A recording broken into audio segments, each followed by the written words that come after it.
안녕하십니까 여러분. 저는 지금 60대 후반을 향해 달려가는 인생의 덧없음을 철저하게 느끼고 있는 여성입니다. 저의 인생에 굴곡이 있다면 큰 산이 하나 덜렁 있는 것이 아닌 에베레스트산 여러 개가 쭉 줄지어 있는 느낌이라 생각합니다. 에베레스트가 TV에서만 보던 죽음의 산이라고들 하던데 정말 제 인생을 비유하기에 찰떡이 아닌가 싶을 정도로 환상적인 수식어라고 생각합니다. 저는 정말 힘든 유년 시절을 보냈고 절망적인 결혼 생활을 했으며 충격적인 말년을 맞이하는 느낌을 받으며 하루하루를 힘겹게 살아가고 있습니다. 제가 이곳을 찾아와 괜히 여러분의 마음까지 무겁게 만드는 것은 아닌지 걱정이 되지만 제 속 한번 시원하게 털어내고 싶어서 이렇게 글을 써내려갑니다. 모쪼록 제 인생에 대해 여러분과 함께 이야기를 나누고 슬픔을 나누면 반이 된다는 그 말을 실감해보고 싶답니다.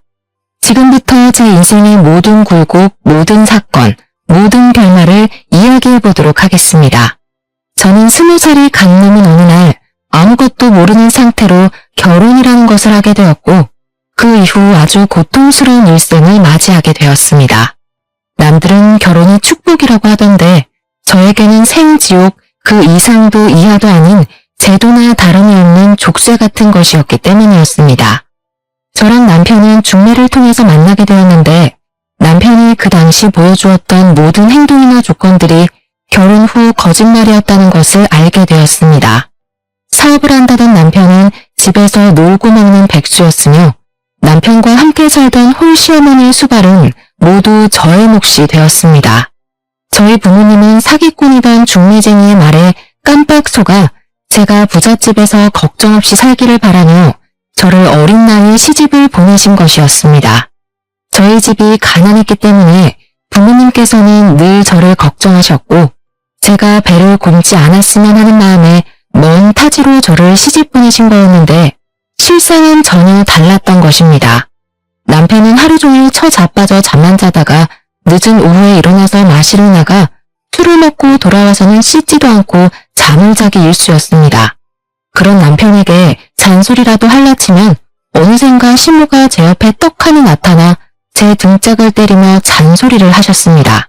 남편의 기가 살아야 사업도 할 수 있는 것이며 돈도 잘 벌어오게 되는 것이라면서 저에게 남편의 기를 죽일 생각은 꿈에도 하지 말라고 하셨습니다. 저는 당장이라도 이혼을 꿈꾸며 하루빨리 이 족쇄 같은 집구석을 떠나겠다고 결심을 했었는데 아주 충격적인 일들이 그 뒤에 줄줄이 터지기 시작했습니다. 매일같이 백수 생활로 놀고 있는 남편, 어느새 저에게 모든 일을 맡기고 옆에서 눈을 부릅뜨고 지켜보며 잔소리를 하는 시모까지. 결국 저는 도망갈 수 없음을 느끼고 체면을 하고 있었죠. 그런데 집안 가게 살림에 구멍이 뻥뻥 뚫리기 시작했습니다. 그동안 모아두었던 돈들이 전부 바닥이 난 것인지 뭔지 쌀을 살 돈이 없다며 저에게 일을 하라고 시모는 잔소리를 시작하셨습니다. 차라리 집구석에서 한심한 사람들의 꼴을 보고 있느니 일을 하는 게 낫겠다는 생각에 동네 작은 가게에 취직을 해서 돈을 벌어다가 시모와 남편의 수발을 들고 있었습니다. 반찬을 사러 가는 길이 무서울 정도로 돈이 없어서 전전긍긍을 하던 도중 친정 부모님께서 아주 갑작스러운 사고를 당하게 되었습니다. 두 분이서 저를 보러 오시겠다며 그 멀리서 버스를 타고 이동을 하시다가 버스 전복 사고가 나게 되면서 그 자리에서 그만 목숨을 잃고 마셨던 것입니다. 처음 병원에서 전화를 받았을 때 저는 현실감이 전혀 느껴지지 않아서 한참을 멍하니 수화기를 들고 서 있어야 했습니다. 시모가 전압이 많이 나온다고 당장 전화를 끊으라고 소리를 치지 않았더라면 그 자리에서 하루 종일도 서 있었을지 모르겠습니다. 저는 정말 갑자기 두 부모를 한날 한시에 잃어버린 천의 고아가 되고 말았고 제 인생은 점점 더 미궁 속으로 빠져들게 되었습니다. 장례를 전부 치르고 상실감에 젖었는데 저희 집은 제가 태어나던 때부터 지금까지 단 한 번도 부유했던 적이 없었던 집안이라 당연히 물려받을 유산 같은 것도 전혀 없었습니다. 상속을 할 재산이 없으니 딱히 부모님의 재산을 정리할 것도 없었는데 그걸 알게 된 시모가 저에게 한 소리를 하시더라고요. 부모를 잃은 슬픔에 잠겨서 아무것도 하지 못하고 먹지도 못하는 사람에게 저희 부모님이 실속이 전혀 없는 사람이라면서 핀잔을 주는 게 아니겠습니까? 부모님 두 분 다 어이없는 사고로 보내버린 자식에게 도대체 그게 할 소리랍니까? 저는 상식을 벗어난 시모에게 정말 치가 떨렸습니다. 우리 집이 물려줄 유산이 1원도 없는 거지 같은 집안인지 몰랐다면서 보험도 들어둔 게 하나도 없냐고 저에게 잘 알아보라고 하더라고요. 동동거리면서 장례식장에 다들 부조는 많이 있냐고 물어보는데 사람의 탈을 쓴 짐승이 따로 없다는 생각을 하게 되었습니다. 어떻게 사돈이 죽었는데 장례식장에서 돈 타령을 할 수 있는 것인지 이해가 가지 않았습니다. 하지만 시모와 남편의 만행은 여기서 끝이 나지 않았습니다. 이 정도가 전부였다면 제가 에베레스트를 들먹일 이유가 없었겠죠. 장례가 끝난 뒤 큰 돈을 만질 거라 생각했지만 보험금도 재산도 하나 없자 시모는 저에게 하루빨리 돈이나 많이 벌어오라면서 슬픔에 잠길 시간을 주지 않았습니다. 제가 부모님을 추락할 시간조차 주지 않고 부려먹을 생각만 하고 있었으니 제 속은 얼마나 타들어갔겠습니까? 저는 집에서 놀고 먹는 백수 남편과 모든 걸 제 탓을 하고 돈 타령만 하는 시모를 모시고 살다가 이혼을 다시 한번 결심한 어느 날 임신을 하게 된 사실을 알게 되었습니다. 오랜 시간 달거리가 없었고 몸이 이상하게 나른하고 배가 불러온다고 했더니 임신을 하고 말았던 것입니다. 저도 지금 생각해보면 그때의 저를 쳐 죽이고 싶을 정도로 원망하고 있습니다.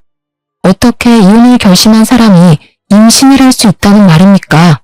뱃속에 아이가 자리를 잡고 있는데 제가 그 몸을 하고 도망을 쳐서 무일푼으로 길바닥 생활을 할 수 없었기 때문에 저는 이혼에 대한 생각을 접어야 했습니다.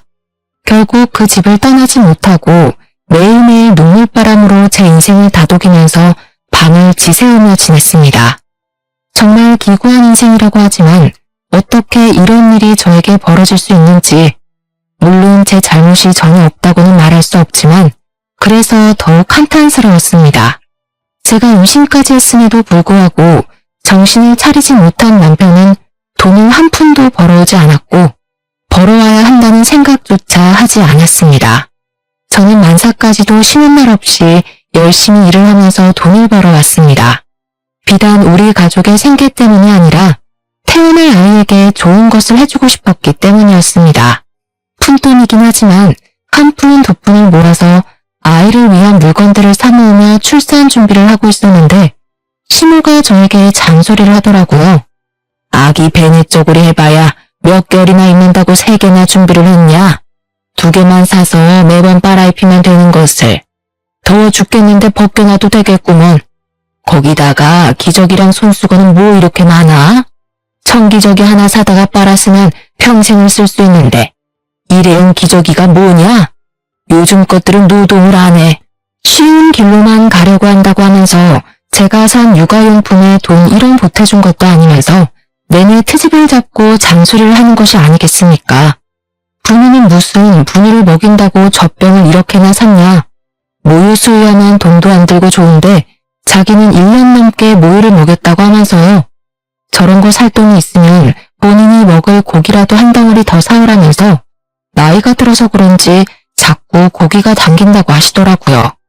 저는 10달을 꼬박 품어 떡두꺼비 같은 아들을 낳았지만 정말 기쁘다는 마음이 단 하나도 들지 않았습니다. 앞으로 이 아이와 어떻게 살아야 할지 막막함에 산후 우울증까지 심하게 왔고 저는 점점 무기력해지기 시작했습니다. 하루가 어떻게 흘러가는지 아이가 울면 수유를 하고 아이가 자면 옆에 누워서 눈물을 흘리는 나날들을 반복했습니다. 가끔은 아이가 울어도 안아줄 힘이 없어서 누워있고 했는데 남편은 깨어있으면서도 단 한 번도 아들을 안아준 적 없는 사람이었습니다. 안아주기는커녕 아이가 우는 게 시끄럽다면서 발로 툭툭 아이를 밀어내는 몰상식한 짓까지 쉼없이 했습니다. 밤에 아이가 깨서 울기라도 하면 득달같이 시모가 저를 깨워서 본인 아들 자는데 방해가 된다면서 애를 안고 밖으로 나가라고 쫓아내기까지 했습니다. 제 입에서는 한숨이 나오지 않는 날이 없었고 시모는 그 꼴도 보기 싫었는지 저에게 복이 날아간다면서 입을 툭툭 힘들곤 했습니다.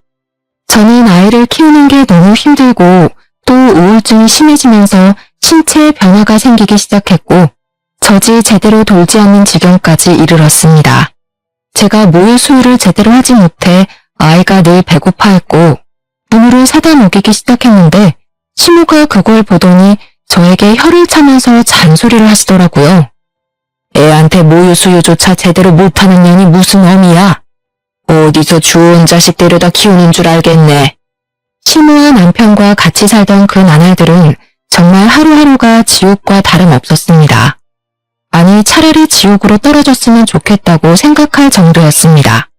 우리 아들이 5살이 되었을 때 정말 난데없는 개구진 아이로 변해버려서 하루가 멀다고 사고를 치고 다녔었습니다. 귀여운 사고부터 한숨이 절로 나오는 사고까지 하루도 빠짐없이 난리를 치우던 우리 아들은 매일같이 혼이 나야 정신을 차렸는데 저는 단 한 번도 손찌검을 한 적이 없었습니다. 그렇게 행동을 하면 안 되는 이유에 대해서 최대한 아이 눈높이에서 설명을 해주려고 노력을 했었습니다. 아이들은 뭘 해도 연약하고 귀여운 존재였기 때문에 호출로도 아이를 때리지 못하겠더라고요. 남편은 사실 제가 뭘 하든지 간에 아무런 관심이 없었고 아이와 눈조차 제대로 마주치지 않는 사람이었기에 신경도 쓰지 않았지만 시모는 나날이 잔소리를 심하게 하셨습니다. 저희 아들이 편식이 무척이나 심한 아이였는데 제가 일부러 요리를 할 때마다 아들과 함께 상을 차리고 요리를 하곤 했었습니다. 아들이랑 같이 채소도 썰고 밥을 준비하기 시작하면서 아들이 재료에 대한 흥미를 가지기 시작했고 새로운 맛에 대한 경험도 시작했거든요. 같이 밥을 먹을 때는 자기가 만든 음식이라는 걸 알기 때문에 한 입이라도 먹어보려고 시도를 하는 모습이 무척이나 기특하게 느껴져서 매일 그런 일상을 반복했었습니다. 그래서 저는 아들이랑 이것저것 같이 떠들고 만지고 썰면서 식사 준비를 했었는데 시모가 정말 저에게 불같이 화를 내더라고요. 어디 아들을 부엌에 데리고 들어가서 밥 준비를 시켜? 고추 떨어질 일 있어? 절대로 남자는 부엌에 들어가는 게 아니야. 저희 아들이 흥미를 가지고 즐거워하는 일임에도 불구하고 절대로 안 된다면서 반대를 하기 시작했고 요리를 준비하려고만 하면 아들을 데리고 방에 틀어박히셨습니다. 저는 다시 외롭고 쓸쓸하게 부엌에서 온 가족이 먹을 음식을 만들어야만 했었습니다. 시모는 저를 같이 사는 내내 집에 상주하는 종처럼 저를 부려먹었고 바깥에서 고립되기를 원해서 아예 집 밖으로 나가 노는 일을 금지시켰습니다. 현대판 노예와도 같은 짓을 10년이라는 세월 동안 하게 되었고 남편은 그동안 정말 단 한 푼의 돈도 벌어오지 않고 늘 탱자탱자 백수 생활을 하고 있었습니다. 물가는 오르는데 할 줄 아는 것은 잡일밖에 없던 제 월급은 오르지 않았고 하루하루의 삶이 버거워 아들에게 미안해질 지경이었습니다. 이대로 가다가든 온 가족이 쫄쫄 굶는 것 이외에는 방법이 없겠다 싶어서 아들을 데리고 도망을 쳐야겠다는 생각을 하고 있었습니다. 그러던 어느 날 남편이 술을 먹고 들어와서는 자고 있는 우리 아들을 발로 툭툭 차서 깨우기 시작하는 게 아니겠습니까? 아들이 잠에서 슬쩍 깨서 칭얼거리면서 남편에게 하지 말라고 투정을 부리고 있었는데 남편이 그 모습에 화가 난 건지 갑자기 아들을 흔들어 깨웠습니다. 너는 말이야, 아빠가 들어왔으면 다녀오셨냐고 제깍제깍 인사를 해야지. 인사도 안 해? 어? 누굴 닮아서 이렇게 버르장머리가 없는 거야? 애가 자다 깼는데 당연히 칭얼거리지 않겠어요. 오늘도 밖에서 신나게 뛰어놀아서 아마 피곤할 거예요. 얼른 씻고 와서 자요, 당신도. 네가 나를 돈 안 벌어온다고 무시하니까 애도 나를 무시하는 게 아니겠어? 이런 거 얼굴에 처바를 돈이 있으면 나한테 술값을 더 내놓으란 말이야. 마트에서 가장 싼 것만 잔뜩 골라 사온 제 화장품을 내리 던지면서 소리를 치는데 순간 공포심이 저를 덮치더라고요. 몇 번 써보지도 못한 아까운 제 화장품이 바닥을 대굴대굴 굴러다니는데 아깝다는 생각만큼 제 인생에 대한 회의감이 들었습니다. 제가 바닥을 구르는 화장품을 멍하니 바라보는데 남편이 갑자기 저를 확 밀쳐버리는 겁니다. 그래서 깜짝 놀라 하지 말라고 남편에게 소리를 쳤어요. 그 소리에 아들의 잠이 확 깬 건지 벌떡 일어나서 저를 밀치고 있는 남편을 보게 된 것입니다. 아들은 순간 놀라서 그런 건지 아니면 그 상황을 정리하고 싶었던 건지 제 아빠 다리에 막 매달리면서 아빠 하지마 하지마 하면서 고사리 같은 손으로 말리고 있었습니다. 하지만 술에 취해서 이성을 잃어버린 남편은 그런 아들이 귀찮았던 것인지 아들을 냅다 들어서 던져버렸습니다. 저는 너무 놀라서 비명 소리를 질렀고 아들은 너무 아픈 나머지 소리를 내어 울지도 못하고 그대로 알아누웠습니다. 더 충격적인 건 남편이라는 새끼는 그런 아들이 시끄럽다면서 욕짓거리를 내뱉기 시작했습니다. 저는 그런 남편이 더 이상 사람으로 보이지 않았어요. 그래서 온 힘을 다해서 남편의 다리를 붙잡으며 뜯어 말렸지만 제 힘으로는 역부족이었습니다. 결국 저는 바닥에 쓰러진 아들을 감싸안고 그 아픈 발길질을 전부 받아내야만 했습니다. 우리 모자는 그날 남편에게 씻을 수 없는 상처를 입게 되었고 그날 밤새 내내 움직이지도 못하고 꺽꺽 소리만 내는 아들의 입을 틀어막고 밤을 지새워야 했습니다. 술이 확 오른 탓인지 그대로 쓰러져서 자는 남편이 아들이 내는 소리에 언제 돌변할지 모른다는 두려움 때문에 아들이 울음조차 편하게 지르지 못하게 입을 막아야 했습니다. 저 또한 그날 밤 얼마나 울었는지 모르겠습니다. 정말 이대로 저 인간이 눈을 뜨지 않았으면 좋겠다는 생각이 제 머릿속을 지배했습니다. 다음날 날이 밝자 아이의 몸을 살피기 위해서 깨우는데 아이가 온몸에 힘이 들어가지 않는다면서 누워서 꼼짝을 못하는 게 아니겠습니까? 저는 너무 놀라서 구급차를 부를 생각조차 하지 못하고 그대로 아이를 들쳐업고는 근처 병원으로 달려갔는데 의사가 저를 보고 그러더군요. 아들의 목뼈부터 허리까지 실금이 갔는데 아직 너무 어린 나이라서 어떻게 손을 쓸 방법이 없다고 그냥 잘 붙기를 바라는 수밖에 없다고요. 그 뒤로 전 아들이 움직이지 못하도록 각고의 노력을 했으나 그 어린아이가 뭘 알겠습니까? 결국 점점 커가면서 아들은 디스크에 문제가 생기게 되면서 하지방 사통이라는 너무나도 생소한 병에 시달리게 되었습니다. 한마디로 저희 아들이 목뼈부터 허리까지를 쭉 다치게 되면서 엉덩이부터 시작해서 장딴지 뒤쪽까지 통증이 시작되는 병에 걸리게 된 것입니다. 사고 후유증으로 찾아왔다고 하기에는 고칠 방법이 없는 너무나도 안타까운 통증을 동반한 병이었습니다. 저는 정말 진심으로 남편이라는 놈을 저주하게 되었고 밤마다 울면서 그 인간을 좀 데려가 달라고 하늘에 기도를 올리게 되었습니다. 하지만 남편은 전혀 반성도 없이 애가 허약한 체질이라서 이렇게 된 것이며 자신의 책임은 전혀 없다는 식으로 말을 하는 것이 아니겠습니까? 애가 다쳐서 치료를 해야 하면 가만히 누워만 있게 돌봤어야지. 네가 제대로 돌보지 못해서 이런 후유증이 나는 거 아니겠어? 거기다가 태어났을 때부터 뭐도 제대로 못 먹고 분유 먹고 자라서 애가 이 모양 이 꼴이 된 거야. 알아?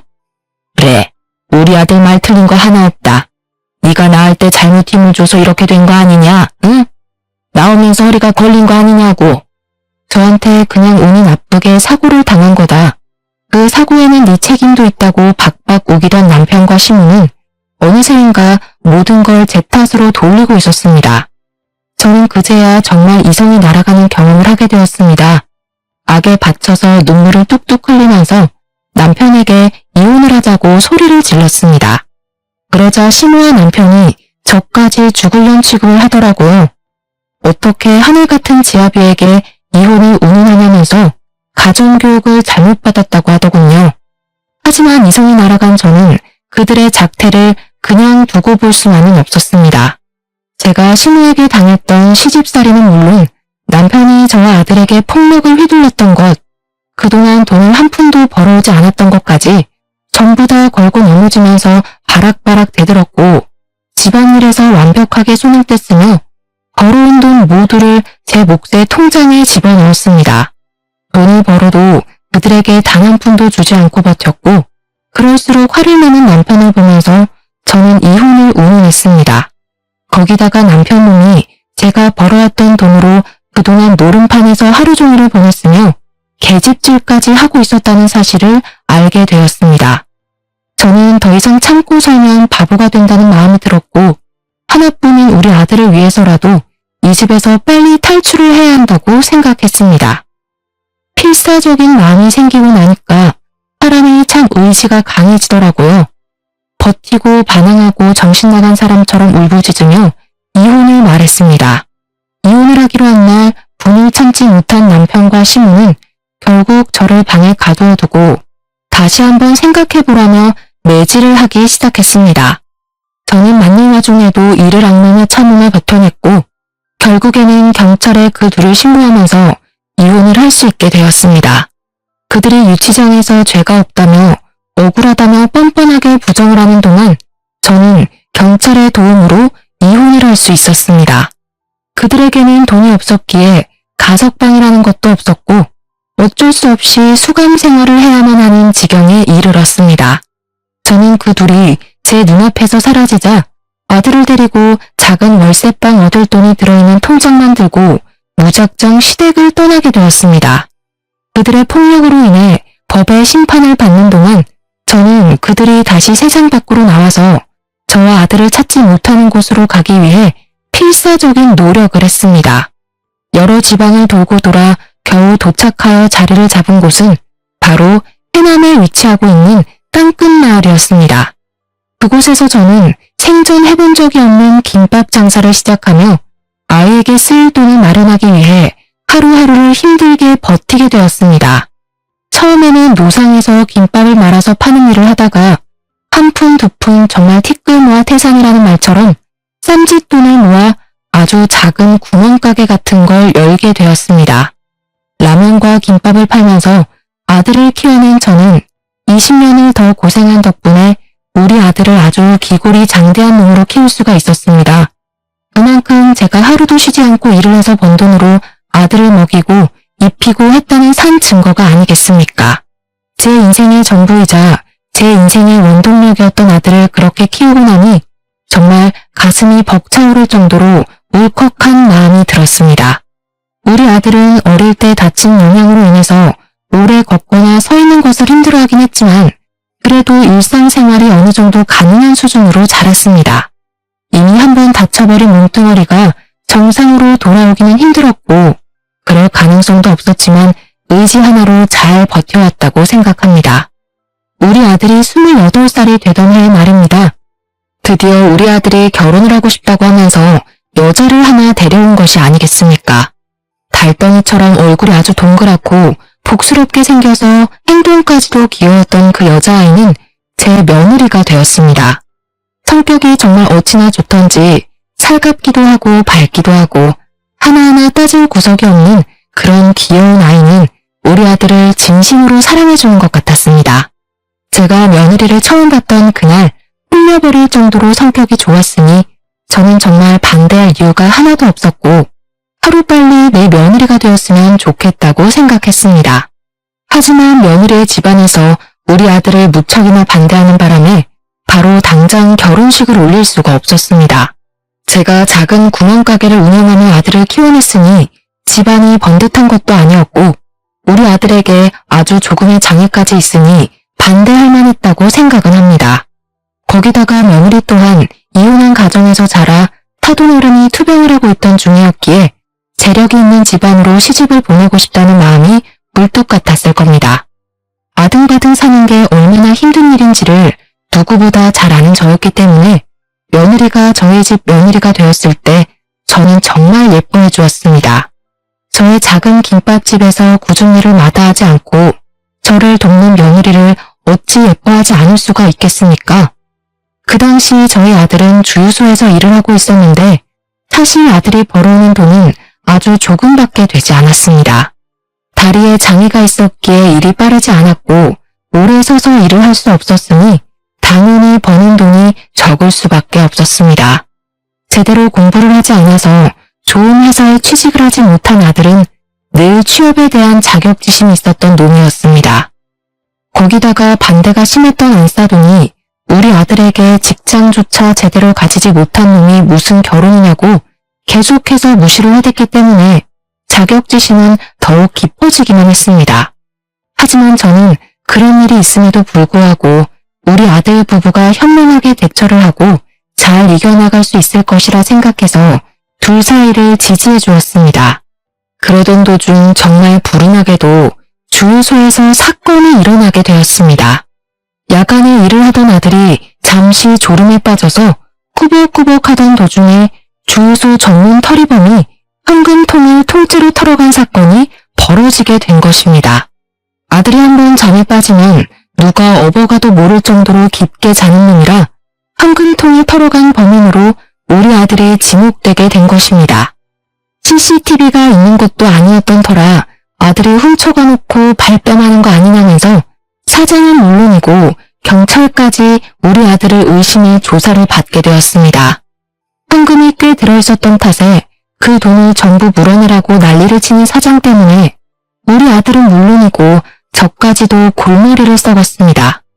수사를 통해서 제3의 인물의 지문이 나오면서 다행히 아들은 누명에서 벗어나긴 했지만 이미 대부분의 사람들이 우리 아들을 범인으로 생각하고 있던 상태였습니다. 가뜩이나 자격지심으로 똘똘 뭉친 아들은 범인으로 몰렸다는 그 충격에 헤어나오지 못하게 되어버렸죠. 아들은 그대로 주유소를 그만두게 되었고 저와 며느리가 김밥집을 운영하면서 버는 돈으로 먹고 살아야 했습니다. 하지만 그것도 쉬운 일은 아니었습니다. 김밥이랑 라면을 팔아서 버는 돈이 되면 얼마나 되겠습니까? 저희가 무슨 엄청 큰 분식집을 하는 것도 아니었고 정말 작은 3평짜리 가게였습니다. 생활은 점점 궁핍해지기 시작했고 어쩔 수 없이 며느리가 취직을 하면서 돈을 벌어오기 시작했습니다. 그냥 작은 사무실에서 잡일을 하기 시작했는데 거기 사장이 또 엄청나게 나쁜 놈이었던 것입니다. 우리 며느리에게 돈을 더 얹어주겠다면서 치근덕거리기 시작했고 나중에는 불륜관계를 맺자고 요구를 했다는 것이 아니겠습니까?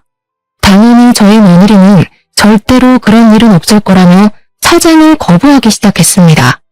그러자 치졸하게 회사 사람들 앞에서 대놓고 며느리에게 망신을 준다던가 일부러 야근을 시키는 등 며느리를 괴롭히기 시작한 것입니다. 며느리는 하루가 다르게 우울해졌고 말라가는 게 눈에 보일 정도로 힘들어했습니다. 저는 당장이라도 며느리에게 일을 그만두라고 말을 하고 싶었고 아들에게는 나가서 돈을 벌어오라고 시키고 싶었습니다. 며느리가 너무나도 힘들어하자 저는 참지 못하고 아들에게 이만큼 집에서 놀았으면 나가서 돈을 벌어오라고 말을 했습니다.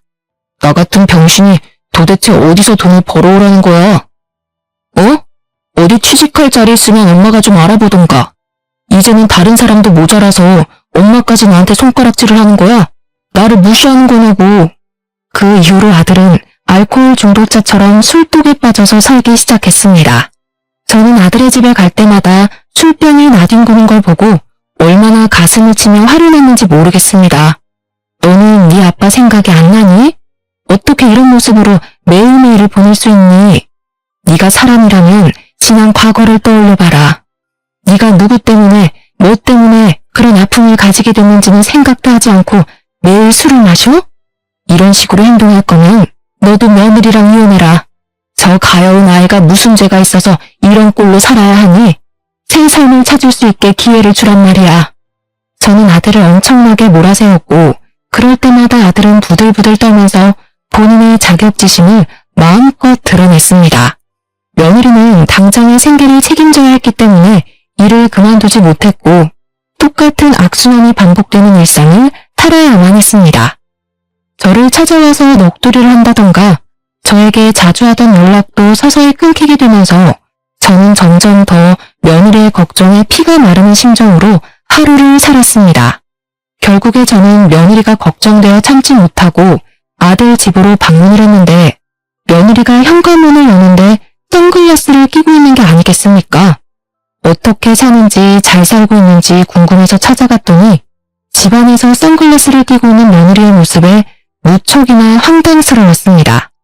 아니 얘야, 너는 왜 집안에서 선글라스를 끼고 있니? 어머님, 저 눈병 걸려서요. 보기가 영 흉하기도 하고 옮길 수도 있다고 해서 그냥 끼고 있는 거예요. 안경을 찾지 못해서 어쩔 수 없이 선글라스를 끼고 있다며 어색하게 웃는 며느리를 보고 그냥 그런가 보다 하고 말았습니다. 그날 며느리와 대화를 잘 나누고 다음에 또 올 테니 잘 쉬고 있으라고, 너무 힘들어하지 말라고 며느리의 등을 몇 번 다독여주고는 집으로 돌아왔습니다. 또 몇 주의 시간이 흐른 뒤 찾아가 보니 며느리가 이번에는 감기에 걸렸다고 하면서 마스크를 끼고 있지를 않나, 하루는 시간이 없어서 머리를 감지 못해서 냄새가 난다며 모자를 푹 눌러 쓰고 있는 게 아니겠습니까? 제가 밖에서 만났더라면 이해를 했을 텐데 집안에서 만나는 건데도 그런 모습을 하고 있는 게 무척이나 의아했습니다. 제가 참 바보 같죠? 그게 며느리가 주는 신호임을 알았어야 했는데 저는 아무것도 눈치를 채지 못한 바보 멍청이였습니다. 시간이 한참 흐른 뒤 폐인이 되어버린 아들을 어떻게든 다시 일으키고 싶었던 저는 아들의 집을 줄기차게 방문하기 시작했습니다. 아들네 집으로 가서 며느리가 일이 바빠 챙기지 못한 집안 살림을 정리해주고 반찬도 채워주고 하면서 아들에게 잔소리를 했죠. 이제는 더 이상 놀지 말고 밖에 나가서 생산적인 일을 했으면 좋겠다고 짜증을 내는 아들을 툭툭 일으켜 세워주면서 말입니다.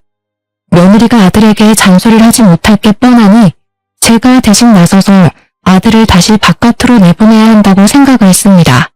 집을 청소하던 도중에 며느리가 사용하는 것으로 보이는 화장대 서랍을 열었는데 거기서 이상한 종이뭉치와 수첩을 발견하게 되었습니다. 종이뭉치가 이상하게 낯선 듯 익숙해서 뭔가 하고 읽어보니 글쎄 병원 진단서가 아니겠습니까? 전치 3주, 4주 아주 다양하게 있었고 타박상에 의한 진단서가 대부분이었습니다. 저는 너무 놀라서 이게 다 뭔가 싶어서 꼼꼼하게 자리에 앉아 그 진단서들을 살펴보기 시작했습니다. 저는 점점 경악으로 얼굴이 물들었습니다. 저는 그 흔적을 너무나도 잘 알고 있었거든요. 그것을 폭력에 의한 물리적 피해를 입었다는 진단서였습니다. 덜덜 떨리는 손으로 수첩을 열어 확인을 하는데 날짜별로 빨간색과 파란색으로 표시되어 있는 것이 아니겠습니까? 파란색의 빈도가 훨씬 더 높긴 했지만 빨간색으로 체크가 되어 있는 날들이 꽤 많이 등장하기도 했습니다. 뒤로 넘겨서 그 날짜에 쓴 일기들을 확인하는데 며느리가 적은 것으로 보이는 그 일기에는 우리 아들에게 손찌검을 당한 이야기들이 줄줄이 써져 있었습니다. 제가 방문했을 때 선글라스를 끼고 있었던 것, 마스크를 써야 했던 것, 모자를 눌려 쓴 것 전부 저에게 보여주고 싶지 않았던 며느리의 노력이었던 것입니다. 제가 너무나도 사랑하는 아들이 자신에게 그런 몹쓸 짓을 했다는 사실을 신호인 저에게 숨기고 싶었던 며느리의 아픔이었던 것이죠. 일기의 내용 또한 정말 가관이었습니다. 회사 사장과의 관계를 의심하는 아들의 욕설로 시작된 일기부터 아이가 생기지 않는 것에 대한 화풀이까지 전부 상세하게 적혀 있었습니다. 저는 정말 분노로 이성을 잃어버린 사람처럼 부들부들 떨었습니다. 우리 아들이 저의 전 남편이 했던 짓을 고스란히 사랑스러워서 아껴만 주고 싶은 며느리에게 행하고 있다는 사실을 믿을 수가 없을 정도였습니다. 게다가 우리 아들은 술만 먹으면 개가 되었던 전 남편에게 당해서 신체에 문제까지 있는 놈인데 똑같은 짓을 하고 있다니. 저는 이 분노를 참지 못하고 며느리의 화장대 앞에서 눈물만 뚝뚝 흘리고 있었습니다. 그렇게 꾹꾹 참아내며 당장이라도 방에 있는 아들의 머리채를 잡고 싶은 걸 참은 지 1시간쯤 지났을까요? 며느리가 녹초가 되어 퇴근을 하고 돌아왔습니다.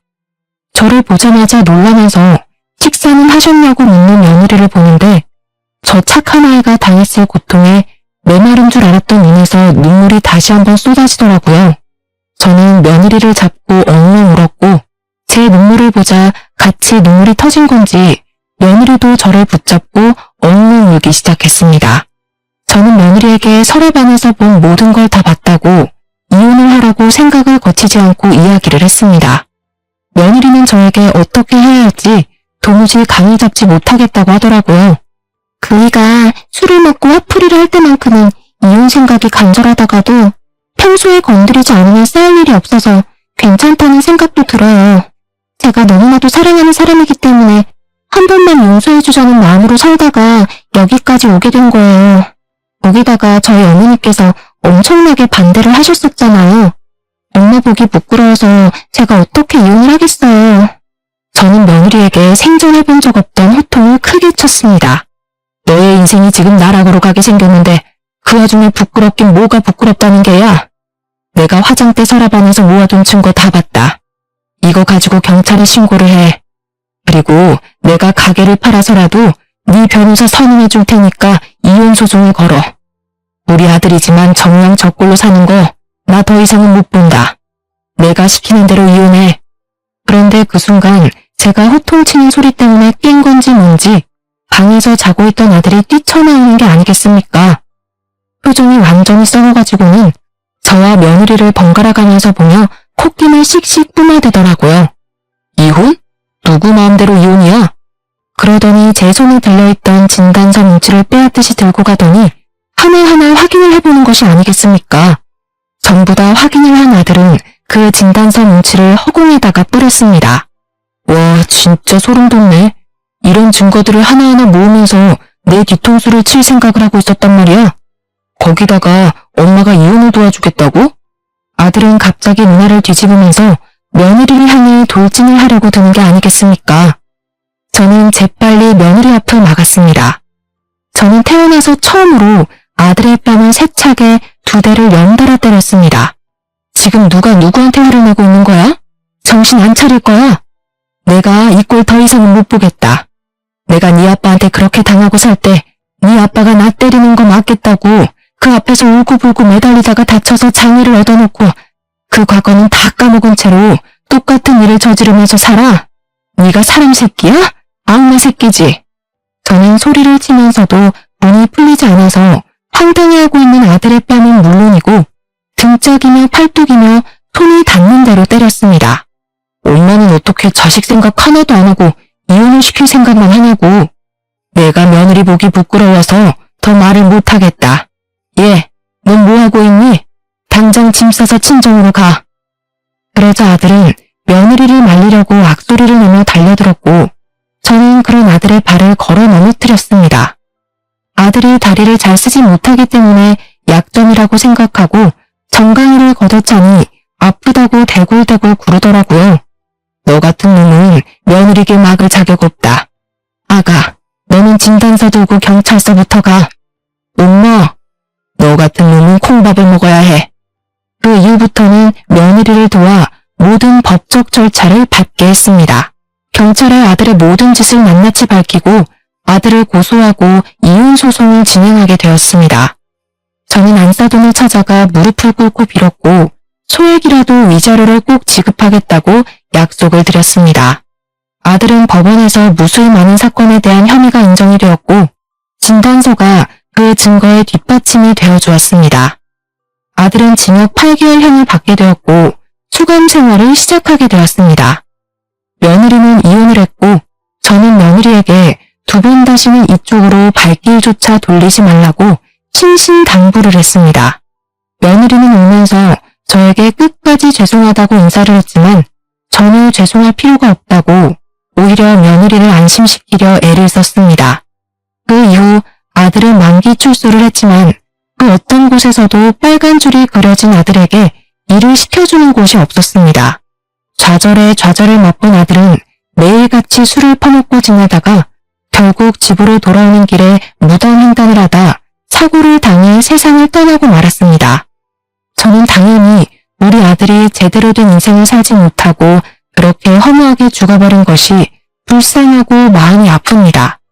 하지만 사람을 꽃으로도 때리지 말라고 했음에도 그런 일을 벌인 것은 그 어떤 것으로도 용서를 받지 못한다는 것을 다시 한번 깨닫게 되었습니다. 저는 비록 혼자가 되었지만 오히려 자유롭고 편안한 마음이 든답니다. 김밥 장사는 여전히 그 자리에서 하고 있습니다. 가끔은 며느리가 저를 도와서 같이 장사를 하고 가게를 정리했던 그날들이 그리워지기도 합니다. 항상 제 옆에서 힘이 날 만큼 환하게 웃어주던 그 얼굴을 어떻게 잊을 수가 있을까요? 그 예쁜 아이의 얼굴에 그림자를 지게 한 그 과거가 너무나도 고통스럽습니다. 그래서인지 저는 며느리와도 완벽하게 연락을 끊어냈습니다. 가끔 한번 그리울 때가 있긴 하지만 지금까지는 아무런 소식도 듣지 않고 잘 참아내며 지내고 있는 중입니다. 앞으로 먹고 살 만큼만 벌어먹고 살면서 말년을 맞이해보려고 합니다. 무소유라는 말처럼 정말 모든 것에서 자유로워진 저의 남은 인생을 응원해 주시기 바랍니다. 감사합니다.